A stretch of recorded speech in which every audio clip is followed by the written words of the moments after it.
এই সমাজ আমায় কিছুই দেয়নি যা দিয়ে আমি বিশ্বনন্দিত মনস্বী হব। এই সমাজ আমায় তেমন কিছুই শেখায়নি যা দিয়ে আমি সামাজিক জীব হয়ে উঠব।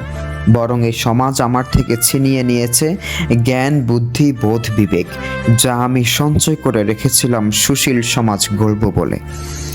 এই সমাজ আমায় বাধ্য করেছে অমানুষ হতে, বাধ্য করেছে বন্য হিংস্র জানোয়ার হতে। এখন তারাই আমায় অমানুষ আর জানোয়ার বলে গালি দেয়। আহ মানুষ, কি করছো তোমরা?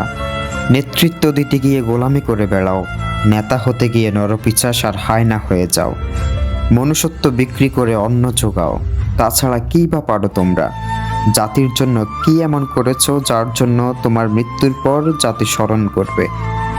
কি এমন অবদান রেখেছো জাতির জন্য? নর্দমা পরিষ্কার করা ছাড়া তাদের আর কিছু শিখালে? মনুষ্যত্ব বিক্রি করা ছাড়া কিভাবে অন্ন জোগাতে হয় তা শিখিয়েছ? মৃত্যুর পর যেন তোমার দেহটা পরিবেশের জন্য হুমকি না হয়ে যায় সেদিকে খেয়াল রেখো। যতদিন বাঁচো মনুষ্যত্ব নিয়ে বাঁচো। MJH জুনায়েদ হোসাইন।